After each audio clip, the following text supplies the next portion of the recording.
안녕하십니까. 고려대학교 윤성식 교수입니다. 우리는 대부분 공공부문을 잘 안다고 생각하지만 정말 잘 모르고 있습니다. 공공부문에 대한 이해가 없으면 공공부문 혁신은 불가능하고 대한민국 개혁도 불가능합니다. 어떤 공무원이 민원인을 도와주려고 규정도 찾아보고 부하 직원에게 문의했으나 결국 안 된다는 것을 알자 우리 공무원이 이래요 라고 자조 섞인 말을 내뱉었습니다.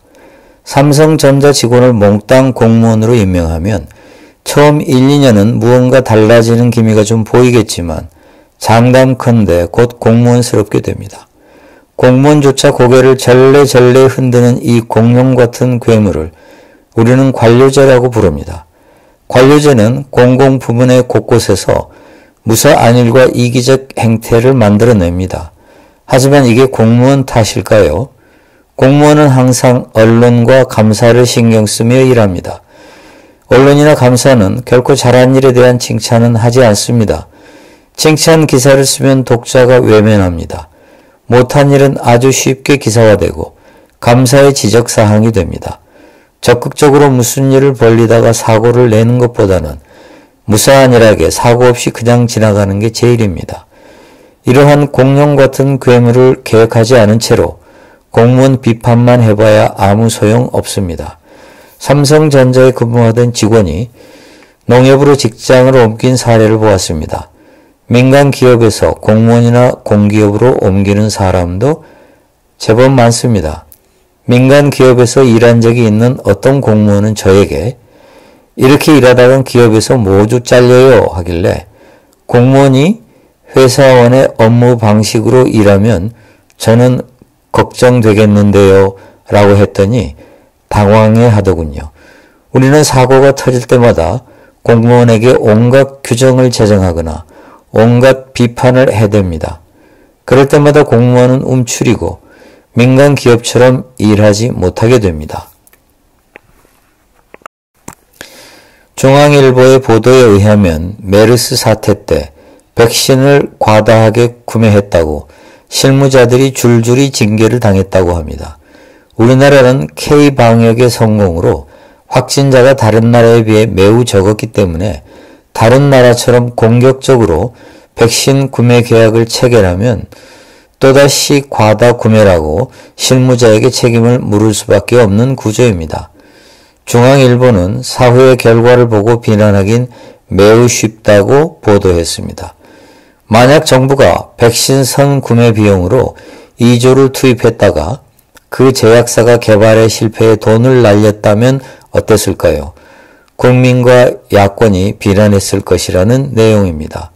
JTBC는 2009년 신종플루 때 한나라당 현 국민의힘 전신입니다. 한나라당 박상은 의원이 백신이 남아서 700억 원이라는 돈이 폐기 처분된다고 질병관리본부장을 윽박지르는 영상을 보도했습니다. 당시는 이명박 대통령 때입니다.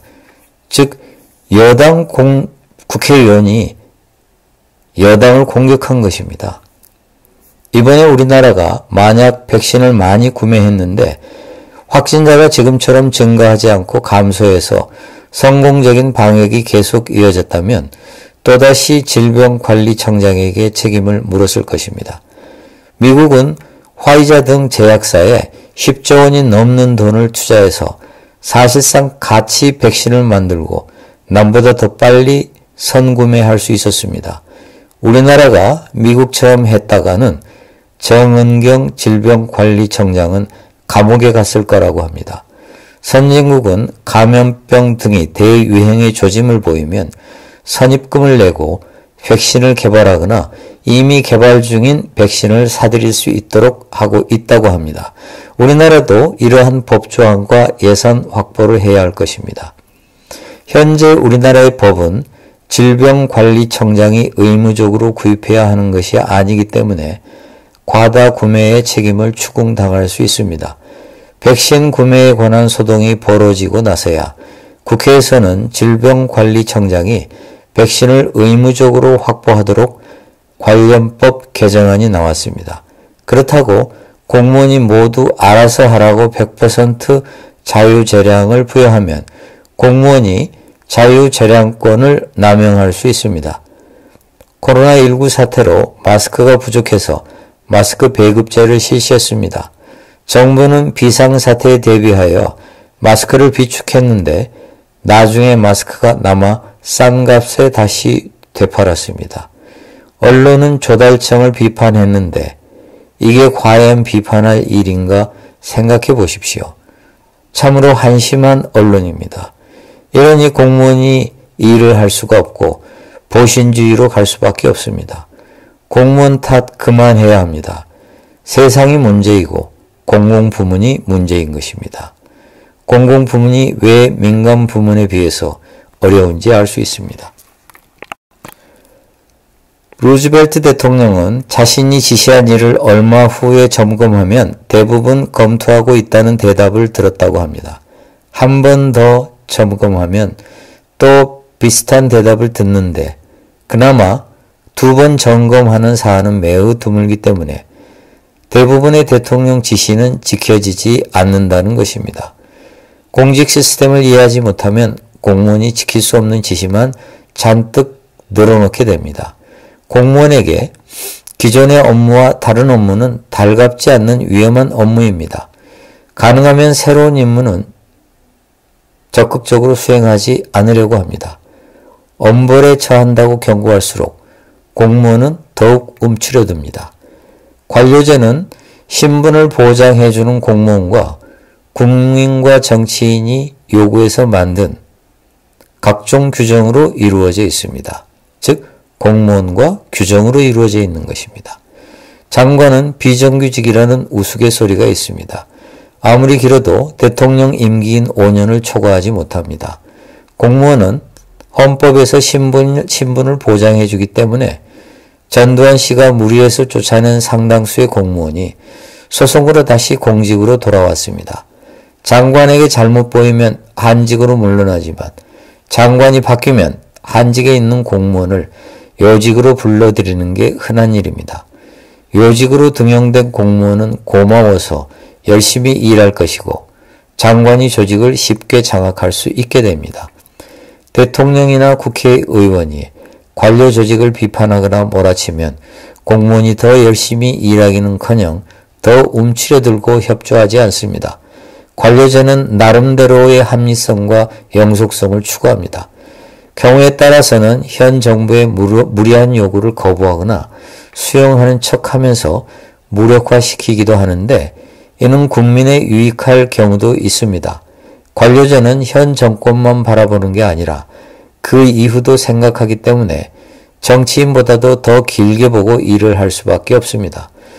더구나 최근 직무유기로 처벌받는 공무원이 증가하면서 더욱더 미래에 생길 일을 염두에 두고 일합니다. 우리는 공직사회가 권위주의적이고 수직적인 조직이라고 생각하지만 오히려 민간 기업이 더 권위주의적이고 수직적입니다.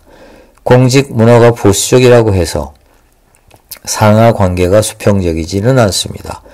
공직사회에서 만약 과장이 고집을 부리면 국장이 꼼짝 못하는 경우가 많습니다. 민간 부문에서는 상상할 수도 없는 일입니다.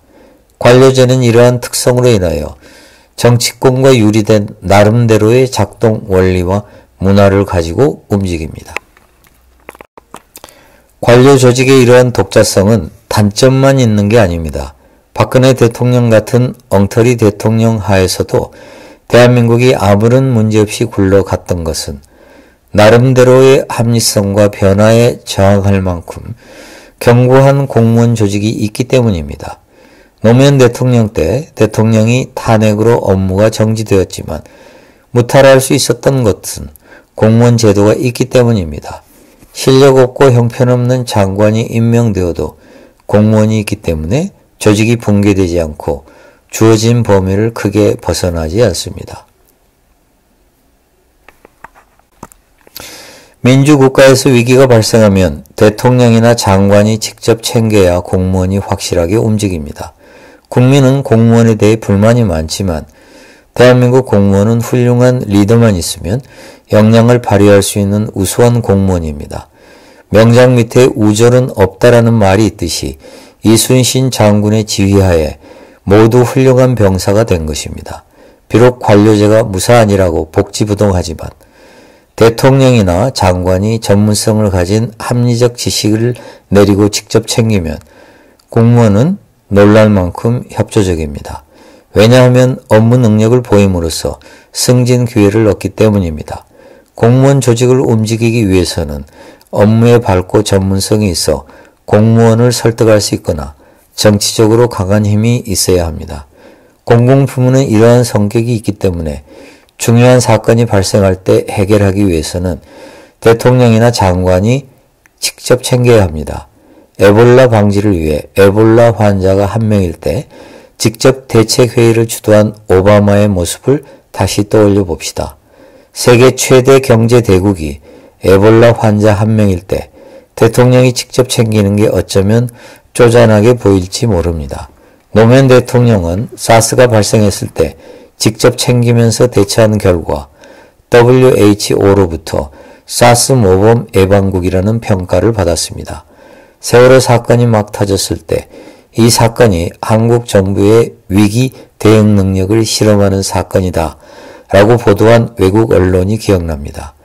저명한 세계적 과학학술지 사이언스는 한국의 메르스 전염은 전례를 찾기 힘든 슈퍼 전파 사건이라고 보도하면서 한국에서 메르스 피해가 커진 데에는 정부의 늑장 대응이 결정적 원인으로 보인다고 지적했습니다.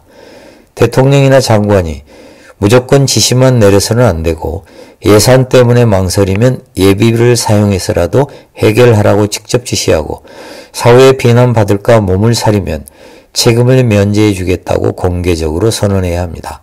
사건 해결만이 아니라 정부가 관심을 가지고 추진하는 정책도 이런 방식으로 추진하지 않으면 제대로 집행되지 않습니다. 메르스 위기 때 박근혜 대통령은 마치 자기 책임이 아니라는 듯이 공무원을 질책하는 유체 이탈 화법을 구사했습니다. 국민 앞에 당사자로서 나서 죄송하다고 말하고 직접 챙겨야 함에도 불구하고 박 대통령은 최고 책임자의 자리에서 이탈하여 남의 일 보듯 국민의 입장에 서서 화를 냈습니다. 유체 이탈 화법은 박 대통령뿐만이 아니라 그 이전에도 자주 있었습니다. 유체 이탈 화법이 나올 때마다 정치적으로 편향된 언론은 대통령의 고충을 충분히 이해한다는 듯이 공무원을 비판하면서 유체 이탈 화법을 도와주기도 합니다. 공무원이 잘못하면 공무원도 책임이 있지만 더 큰 책임은 정치인과 대통령에게 있습니다. 대부분의 대통령과 정치인은 정권을 잡으면 공공 시스템 개혁에는 관심도 없습니다. 마치 아무 문제가 없는 양 가만히 있다가 사건이 생기면 자기 책임이 아니라는 듯이 공무원을 비판하는 유체 이탈 화법을 구사합니다.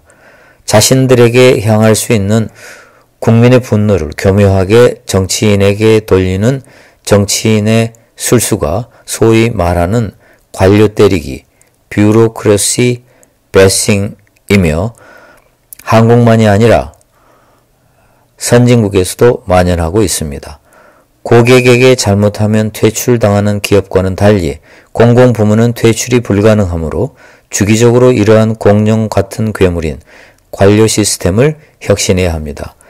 정부 혁신이란 말만 들으면 자다가도 깬다는 노무현 대통령 이후로 공공부문 개혁에 대해 들어본 지가 한참 됐습니다.